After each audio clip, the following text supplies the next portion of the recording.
ವೀಕ್ಷಕರೇ, ಇವತ್ತಿನ ವಿಡಿಯೋದಲ್ಲಿ ನಾವು ಮುದ್ದು ಸೊಸೆ ಧಾರಾವಾಹಿಯ ಮಂಗಳವಾರದ ಸಂಚಿಕೆಯನ್ನು ನೋಡ್ಕೊಂಡು ಬರೋಣ. ಅದಕ್ಕಿಂತ ಮುನ್ನ ನೀವು ನಮ್ಮ ಚಾನಲನ್ನು ಸಬ್ಸ್ಕ್ರೈಬ್ ಆಗಿಲ್ಲ ಅಂದರೆ ಸಬ್ಸ್ಕ್ರೈಬ್ ಆಗಿ ಹಾಗೂ ಪಕ್ಕದಲ್ಲಿರುವ ಬೆಲ್ ಐಕನನ್ನು ಪ್ರೆಸ್ ಮಾಡಿ. ಈ ಸಂಚಿಕೆಯಲ್ಲಿ ನೋಡೋದಾದರೆ ಮೊದಲಿಗೆ ಇಲ್ಲಿ ಭದ್ರಾ ಹಾಗೂ ವಿದ್ಯಾ ಅವರ ನಡುವೆ ಮಾತುಕತೆ ಆಗುತ್ತೆ. ಅವಾಗ ವಿದ್ಯೆಯವರು ಹೇಳ್ತಿರ್ತಾರೆ, ನನ್ನ ಎಲ್ಲ ಒಂದು ಕಷ್ಟನ ದೂರ ಮಾಡಿಬಿಟ್ರಿ, ನನ್ನ ಮೇಲಿದ್ದ ಕಳಂಕನೆಲ್ಲ ತೆಗೆದುಬಿಟ್ರಿ ನೀವು. ನಾನು ಇಷ್ಟು ದಿನಕ್ಕೆ ಎಷ್ಟು ವೆಯ್ಟ್ ಮಾಡ್ತಾ ಇದ್ದೆ ಅಂದರೆ ಈ ದಿನಕ್ಕೆ ನನಗೆ ತುಂಬಾ ಸಂತೋಷ ಆಗ್ತಾ ಇದೆ ಅಂತ ಹೇಳ್ತಾ ಇರಬೇಕಾದ್ರೆ ಭದ್ರಾ ಅವರು ಹೇಳ್ತಾರೆ, ಇದಕ್ಕೆಲ್ಲ ಕಾರಣ ನೀನು, ನಾನಲ್ಲ. ನನಗೆ ನಿನ್ನ ಮೇಲೆ ಯಾವುದೇ ತರಹದ ಕೋಪ ಇರಲಿಲ್ಲ.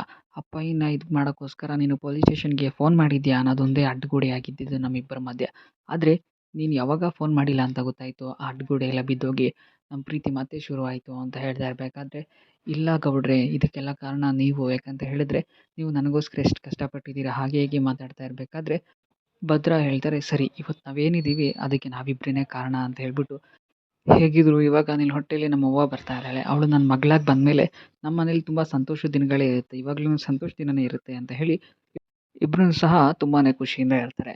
ಇನ್ನೊಂದು ಕಡೆ ಬರೋದಾದರೆ ಇಲ್ಲಿ 3 ಜನ ಸೇರಿಕೊಂಡು ಮಾತಾಡ್ತಾ ಇರ್ತಾರೆ. ಯಾರು ಅಂತ ಹೇಳಿದ್ರೆ ಈಶ್ವರಿ ಹಾಗೂ ಅವರಿಬ್ಬರು 2 ಮಕ್ಕಳು ಮಾತಾಡ್ತಾ ಇರ್ತಾರೆ. ಅವಾಗ ಈಶ್ವರಿ ಅವರು ಹೇಳ್ತಾರೆ, ನಮ್ಮ ಶತ್ರುಗಳನ್ನ ನಾವು ಮಟ್ಟ ಹಾಕ್ಬಿಡ್ಬೋದು, ಆದರೆ ನಮ್ಮ ಜೊತೆನೇ ಇದ್ದು ನಮ್ಮ ಶತ್ರುಗಳಾಗ್ತಾರಲ್ಲ ಅವ್ರನ್ನ ಮಾತ್ರ ನಾವು ತುಂಬ ಹುಷಾರಿಂದ ಮಾಡಬೇಕು. ಇವಳಿದ್ದಾಳಲ್ಲ ಸಾವಿತ್ರಿ, ಹತ್ತಿರೋ ಏಣಿನೇ ಒದಿಯೋಳಂತವಳು, ಅವಳಿಂದ ನಾವು ತುಂಬಾ ಹುಷಾರಾಗಿರಬೇಕು. ಯಾಕಂತ ಹೇಳಿದ್ರೆ ಅವ್ರಿಗೆ ನಮ್ಮ ವೀಕ್ನೆಸ್ ಎಲ್ಲ ಗೊತ್ತಾಗ್ಬಿಟ್ಟಿರುತ್ತೆ. ಇವಾಗ 3 ಅಡಿನ ಮಟ್ಟ ಹಾಕಬೇಕು ಅಂತ ಹೇಳಿದಾಗ ತುಂಬಾ ಶತ್ರುಗಳು ಉಟ್ಕೊಂಡಿದ್ದಾರೆ, ಇವಾಗ ನಾವು ಹುಷಾರಿಂದ ಇರಬೇಕು ಅಂತ ಹೇಳ್ತಿರ್ತಾರೆ. ಅವಾಗ ಸುಭಾಷ್ ಹೇಳ್ತಾನೆ, ಅಲ್ಲವ್ವ ನೀನು ಯಾವ ರೀತಿ ಪ್ಲ್ಯಾನ್ ಮಾಡಿದ್ಯಾ ನೋಡು, ಯಾವ ರೀತಿ ಮದುವೆ ನಿಲ್ಲಿಸ್ಬೇಕು ಅಂತ ಅಂದ್ಕೊಂಡಿದ್ಯಾ, ನನಗಂತೂ ಗೊತ್ತೇ ಆಗ್ತಿರ್ಲಿಲ್ಲ ಅಂತ ಹೇಳಿದಾಗ, ಹೌದು ಕಣ್ಲಾ, ನಾವು ಒಳಗಡೆನೇ ಪ್ಲ್ಯಾನ್ ಮಾಡಬೇಕು ಎಲ್ಲನೂ ಸಹ ನಾವು ಅವತ್ತೇ ಬುದ್ಧಿ ಇದೆ ಅಂತ ಹೇಳಿ ಮಾತಾಡೋಕ್ಕಾಗುತ್ತಾ, ಅದಕ್ಕೇ ನಾವೆಲ್ಲ ಪ್ಲ್ಯಾನ್ ಮಾಡಿ ಮಾಡಬೇಕು ಅಂತ ಹೇಳ್ತಿರ್ತಾರೆ. ಅವಾಗ ಚೈತ್ರ ಅವ್ರು ಹೇಳ್ತಾರೆ, ಏನಾದರೂ ಆ ಮದುವೆ ಆಗಿಬಿಟ್ಟಿದ್ರೆ ಮಾವನೇ ಮಂತ್ರಿ ಆಗಿದ್ರೂ ಅಧಿಕಾರ ಮಾತ್ರ ಈ ಅತ್ತೆದೇ ಆಗಿರ್ತಿತ್ತು ಅಂತ ಹೇಳ್ತಾರೆ. ಹೌದು, ಮದುವೆ ಆಗ್ತಿರೋದೇ ಸರಿ ಆಯಿತು ಅಂತ ಹೇಳಿ 3 ಜನ ಮಾತಾಡ್ಕೊತಾ ಇರ್ತಾರೆ. ಬಟ್ ಆ 3 ಅಡಿನ ಮಟ್ಟ ಹಾಕೋದು ಹೇಗೆ ಅಂತ ಹೇಳಿ ಸಹ ನಾವು ಯೋಚನೆ ಮಾಡಬೇಕು ಅಂತ ಹೇಳ್ತಿರ್ತಾರೆ. ಅದಾದ ನಂತರ ಈ ಕಡೆ ಮೋನ ಅವರು ಬಂದು ಅವ್ರ ಅತ್ತೆಗೆ ನೀರನ್ನು ತಂದು ಕೊಡ್ತಾರೆ. ಅದಾದ ನಂತರ ಊಟ ಮಾಡಿದ್ನಮ್ಮ ಅಂತ ಹೇಳಿದಾಗ ಅವ್ರದ್ದು ಊಟ ಎಲ್ಲ ಆಯಿತು, ನಿಮ್ಗೆ ಏನಾದರೂ ಬೇಕಾ ಅಂತ ಹೇಳಿದಾಗ ಏನೂ ಇಲ್ಲ ಅಂತ ಹೇಳ್ತಾನೆ. ಅಷ್ಟರಲ್ಲಿ ಶಿವರಾಮೇಗೌಡರು ಅಲ್ಲಿಗೆ ಬಂದುಬಿಡ್ತಾರೆ. ಅಲ್ಲಿಗೆ ಬಂದಾಗ ಏನಾದರೂ ಬೇಕಿತ್ತಾ ನಿಮಗೆ ಅಂತ ಹೇಳಿ ಅವರು ಕೇಳ್ತಾರೆ. ಮೋನ ಅವರು ಕೇಳಿದಾಗ ಏನೂ ಇಲ್ಲ, ಸ್ವಲ್ಪ ಮಾತಾಡಬೇಕಿತ್ತು ಅಂತ ಹೇಳಿ ಮೆಲು ಧ್ವನಿಯಲ್ಲಿ ಹೇಳ್ತಾರೆ.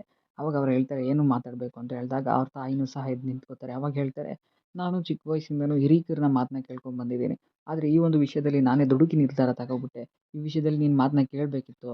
ನನಗೆ ಈ ಮದುವೆನ ಮಾಡಬೇಕು ಅನ್ನೋದು ಬಿಟ್ಟರೆ ಬೇರೆ ಏನೂ ಉದ್ದೇಶ ಇರಲಿಲ್ಲ.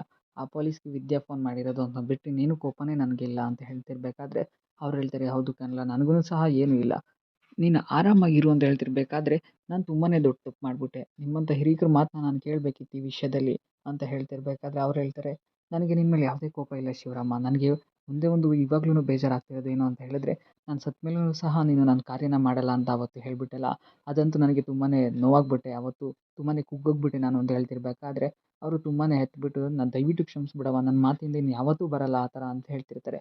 ಅದಾದ ನಂತರ ನನ್ನ ಮೇಲೆ ಸತ್ತ ಮೇಲೆ ಆ ಕಾರ್ಯ ಮಾಡ್ತೀಯ ಅಲ್ವಾ ಅಂತ ಹೇಳ್ತಾರೆ. ಅವಾಗ ಶಿವರಾಮೇಗೌಡರು ತುಂಬಾ ಬೇಜಾರಿಂದ ಹೇಳ್ತಾರೆ, ಯಾಕವ್ವ ಆ ರೀತಿ ಮಾತಾಡ್ತೀಯ, ನೀನು ತುಂಬಾ ಚೆನ್ನಾಗಿರ್ತೀಯ, ನಮ್ಮನ್ನೆಲ್ಲ ದಾರಿದೀಪ ಮಾಡ್ಕೊಂಡು ನೋಡ್ಕೊಂಡಿರ್ತೀಯ ಅಂತ ಹೇಳ್ತಿರ್ತಾರೆ. ಇನ್ನೊಂದು ಕಡೆ ಇಲ್ಲಿ ವಿದ್ಯಾ ಅವರು ರೂಮ್ಗೆ ಬಂದಿರ್ತಾರೆ. ಅಲ್ಲಿ ಎಲ್ಲ ಡೆಕೋರೇಟ್ ಆಗಿರುತ್ತೆ ರೂಮೆಲ್ಲ. ಸೊ ಅದಾದ ನಂತರ ಅವ್ರು ತುಂಬಾ ಆಶ್ಚರ್ಯದಿಂದ ನೋಡ್ತಿರ್ತಾರೆ. ಅಷ್ಟರಲ್ಲಿ ಭದ್ರಾ ಅವ್ರು ಹಿಂದೆಯಿಂದ ಹೂ ಹಿಡ್ಕೊಂಡು ಬಂದುಬಿಟ್ಟು ಅವ್ರಿಗೆ ಮುಡಿಸ್ತಾರೆ. ಅದಾದ ನಂತರ ನಾನೇ ರೆಡಿ ಮಾಡಿದ್ದು ಈ ಡೆಕೋರೇಷನ್ನ, ತುಂಬ ಇಷ್ಟ ಆಯಿತಾ ನಿನಗೆ ಅಂತ ಹೇಳಿದಾಗ, ಏನಿದು ಇದ್ದಕ್ಕಿದ್ದಾಗೆ ಅಂತ ಹೇಳ್ತಾರೆ. ಸೊ ಅದಾದ ನಂತರ ಏನೂ ಇಲ್ಲ ಅಂತ ಹೇಳಿ ವಿದ್ಯಾ ಅವ್ರ ಕೈನ ಹಿಡ್ಕೊಂಡು, ತುಂಬಾ ದಿನ ಆಗಿತ್ತು ಈ ಥರ ಕೈ ಹಿಡ್ಕೊಂಡು ನಿಂದು ಅಂತ ಹೇಳ್ತಾರೆ.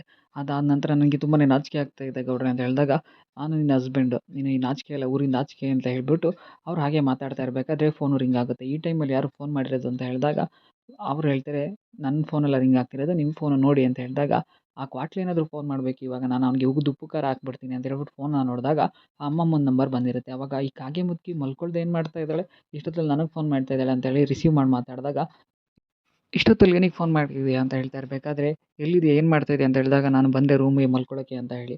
ನೀನು ಮಲ್ಕೊಳ್ಳೋಕ್ಕೆ ಹೋಗಿದ್ಯಾ ಅಥವಾ ಬೇರೆ ಏನಾದರೂ ಮಾಡೋಕ್ಕೆ ಹೋಗಿದ್ಯಾ ಅಂತ ಹೇಳಿದಾಗ, ಏನೂ ಇಲ್ಲ ಅಂತ ಹೇಳ್ತಾರೆ.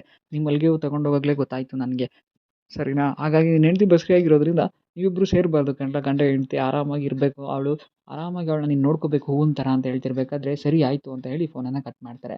ಅದಾದ ನಂತರ ಅವ್ರು ತುಂಬಾ ಬೇಜಾರು ಮಾಡ್ಕೊಂಡಿರ್ಬೇಕಾದ್ರೆ ವಿದ್ಯಾ ಅವ್ರು ಹೇಳ್ತಾರೆ, ಏನಾಯಿತು ಅಂತ ಹೇಳಿದಾಗ, ಏನೂ ಇಲ್ಲ, ನೀನು ಬಸುರಿಯಾಗಿರೋದ್ರಿಂದ ನನ್ನ ತುಂಬ ಜೋಪಾನವಾಗಿ ನೋಡ್ಕೋಬೇಕಂತೆ ಅಂತ ಹೇಳಿದಾಗ ಅವ್ರೂ ಸಹ ತುಂಬ ಬೇಜಾರು ಮಾಡ್ಕೋತಾರೆ. ಸೊ ವೀಕ್ಷಕರೇ, ಇಲ್ಲಿಗೆ ಈ ಒಂದು ಸಂಚಿಕೆ ಮುಕ್ತಾಯವಾಗುತ್ತೆ. ಇನ್ನು ನೀವು ಹೆಚ್ಚಿನ ವಿಡಿಯೋಗಾಗಿ ನಮ್ಮ ಚಾನಲ್ನ ಸಬ್ಸ್ಕ್ರೈಬ್ ಆಗಿ ಹಾಗೂ ಪಕ್ಕದಲ್ಲಿರುವ ಬೆಲ್ ಐಕನನ್ನು ಪ್ರೆಸ್ ಮಾಡಿ.